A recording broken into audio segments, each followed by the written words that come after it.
नमस्कार, मितेश बाळकृष्णजी कराय, संचालक Phoenix career development academy Wardha, bullet चालू घडामोडी या पुस्तकाचे लेखक आपल्या सर्वांचे स्वागत करतो फिनिक्स अकॅडमी वर्धा या आपल्या यूट्यूब चॅनल आणि फेसबुक पेजच्या लाईव्हवरून। भाऊ, आपलं कामच आहे या देशातले विद्यार्थी आणि त्यांचं भवितव्य हे सुंदर असलं पाहिजे। पण आत्ताच मोदी सरकारच्या अंडरटेकिंगमध्ये असणारी एक संस्था आहे जी भारतामध्ये डॉक्टर म्हणजे MBBS, होमिओपॅथी, नॅचरोपॅथी, त्याच्यानंतर ॲलोपॅथी आणि त्याच्यानंतर ठीक आहे BDS म्हणजे डेंटिस्ट या वेगवेगळ्या क्षेत्रात जे लोक डॉक्टर होतात, ठीक आहे, मग ते MBBS झाल्याच्या नंतर मग स्पेशलायझेशन वगैरे करतात। तर याची ॲडमिशन प्रोसेस ज्या एक्झामवर टिकून आहे ती एक्झाम म्हणजे नीट कर आणि नीट राह अशी एक मन आहे। म्हणजे चांगला शिक, 12वीची नीटची परीक्षा पास होईल, चांगला डॉक्टर होईल, सोफिस्टिकेटेड सो कॉल्ड। तर आता ह्या नीटच्या परीक्षेसाठी 12वी नंतर एक एक्झाम घेण्यात येते आणि ती एक्झाम ठीक आहे कोण घेते, तर ती एक्झाम ठीक आहे ती एक्झाम कोण घेते, तर ती एक्झाम हे सध्या पाहून घ्या का पोरामध्ये किती आनंद असतो नीटची एक्झाम दिल्याच्या नंतर। आणि त्याच्यानंतर सगळ्यात ठीक आहे मनहूस चेहरे त्याचे नीटचा रिझल्ट आल्याच्या नंतर असते। पण नीटच्या एक्झामचा सगळ्या सत्यानाश आताच्या असलेल्या सरकारनं केला आहे। याच्यात काही घोळ आहे का, तर बिलकुल 1,00,000% घोळ आहे आणि तो घोळ डोळ्यानं दिसत आहे। म्हणजे आतापर्यंत हे घोळ इकडं पैशा पाण्यात करत होते, आजकाल ठीक आहे हे मोदीचं सरकार आणि त्याच्या संस्था ह्या पोराच्या भवितव्याशी खेळत आहे हे समजून घ्या। पोराचं भवितव्याशी खेळत आहे म्हणजे आता तुम्हाला त्याचे पुरा पर्दाफाश करतो। ह्या प्रदीप कुमार जोशी नावाचा IAS अधिकारी ह्या अध्यक्ष आहे। अध्यक्ष कोण्या संस्थेचा, जी संस्था नीटची एक्झाम घेते, नॅशनल टेस्टिंग एजन्सी NTA, ठीक आहे। आणि ही एक्झाम घेतल्याच्या नंतर याच्यावर IIMs Indian institute of medical सायन्सपासून भारतातल्या सगळ्या मेडिकल कॉलेजचे ॲडमिशन याच्या मेरिट लिस्टनुसार लागते। आणि ही एक्झाम 720 मार्काची असते, 720। आणि त्याच्यात आता दरवर्षी ठीक आहे निगेटिव्ह मार्किंग असल्यामुळे आउट ऑफ मार्क मिळणं तर मुश्किल नाही, पण होऊ शकते एखादा तोपचंद राहू शकते का ज्याला आउट ऑफ मार्क भेटल, आपण ॲक्सेप्ट बी करू का एखाद्या पोराला आउट ऑफ मार्क राहील। आणि दरवर्षी रँक 1, रँक 2, रँक 3 भेटते। पण यावर्षी रँक 1 67 पोरायला भेटलं। जगातलं पहिलं आश्चर्य असं झालं भारतात का ॲट ए टाईम 67 पोरायला रँक 1 भेटला। म्हणजे 720 पैकी 720 मार्क भेटले 67 पोरायले। हे त्याच्या नावाची यादी आहे, ठीक आहे। आणि या यादीपैकी सर्वात जास्त पोरं राजस्थानमधून आहे, ज्या राजस्थानमध्ये कोटा नावाचं शहर प्रसिद्ध आहे आणि सगळ्यात मोठा बाजार शिक्षणाचा आणि या नीटच्या आणि NDAच्या एक्झामचा तिथं चालते। तो तुम्ही पाहिलाच आहे, त्याच्यावर वेब सिरीजसुद्धा निघाली आहे। आणि सारे पोट्टे जाऊन भारतातले तिथं मोडते 67। म्हणजे काळा बाजार, इथंही पैशाचा घोडे बाजार चालला असं याच्यावरून दिसून येते। कारण हे जे आहे ते आपलं सरळ काम आहे, हे डाऊटफुल आहे सगळं। का एवढ्याही पोरायले रँक 1 कशी मिळू शकते, रँक 1 सगळ्या पोरायले रँक 1 आहे।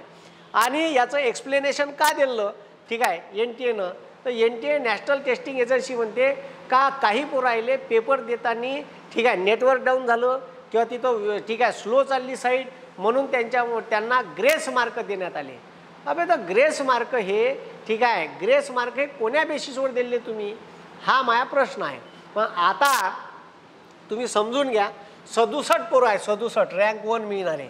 आता त्याच्यात ठीक आहे आता त्याच्यात 2 पोट्टे असे आहे का ज्याले 718 आणि 719 मार्क आहे। इम्पॉसिबल गोष्ट आहे, भेटूच शकत नाही, 718 भेटूच शकत नाही। कारण हे परीक्षा का म्हणते का जर आता लक्ष द्या रे, 720 गुणाची परीक्षा आहे, ठीक आहे।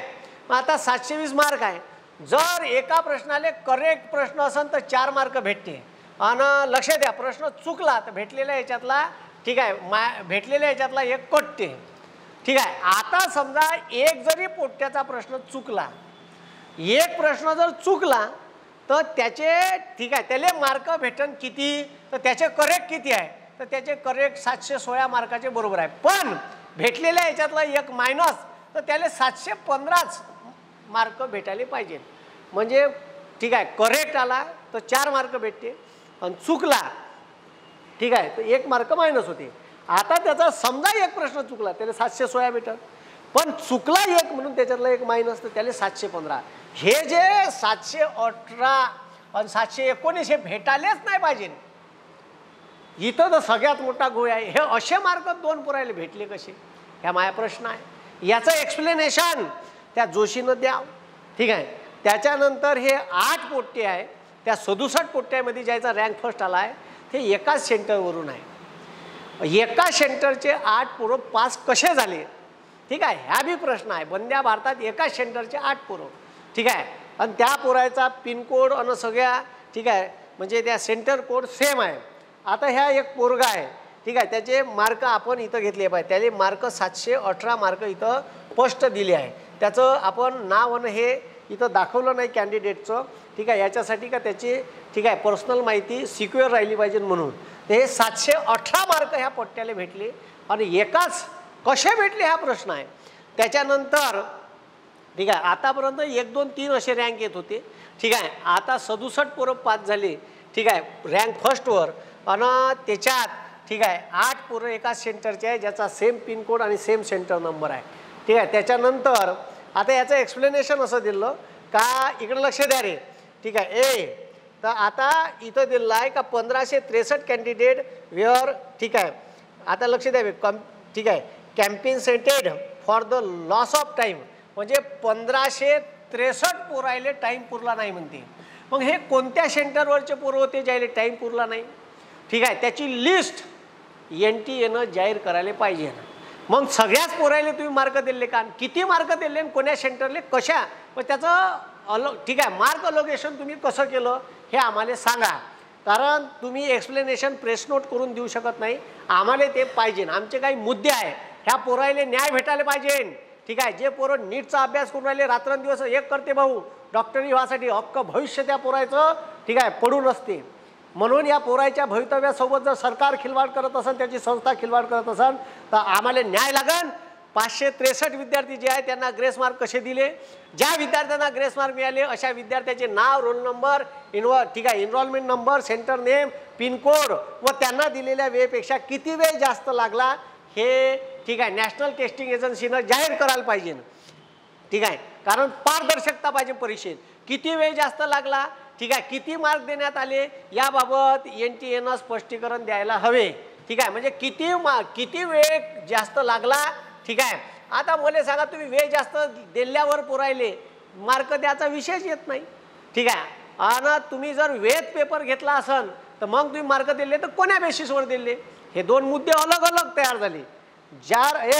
कोणत्या राज्यात किती मुलांना जास्त वेळ लागला त्याची यादी, ठीक आहे, यायनं जाहीर करायला पाहिजे. भाऊ, जित्ता बडा संघर्ष होंगा उतनी शानदार जीत होंगी. आपल्याला याच्यासाठी भांडा लागन, रस्त्यावर उतरायची वेळ पडली तरी उतरा लागन. सरकारनं 12वीच्या पोराच्या भविष्यासोबत खिलवाड करू नये. नाजूक मनाचे पोरं असते, 11वी 12वीचं वय 16व्या 17व्या वर्षाचं वय असते. ऑलरेडी तुम्हीच सरकार म्हणता का पोराच्या आत्महत्या वाढल्या, पण तुम्ही जर हे असे भोंगळे कारभार करत असाल तर आम्ही ते मान्य करून घेणार नाही. आम्हाला याचं एक्सप्लेनेशन द्या. ठीक आहे, आणि जोपर्यंत एक्सप्लेनेशन देणार नाही आम्ही तुमचा पिछा सोडणार नाही. 12वीच्या मुलांना न्याय मिळाला पाहिजे एवढीच अपेक्षा मी, ठीक आहे, आता या मोदी सरकारकडून करीन. तुम्ही सत्तेत बसणार आहे, तुम्ही तर आतापर्यंत जे केलं ते केलं, पण या 12वीच्या पोरांसोबत खिलवाड करू नका त्याच्या भविष्यासोबत. धन्यवाद. जय हिंद, जय महाराष्ट्र. इन्क्लाब जिंदाबाद.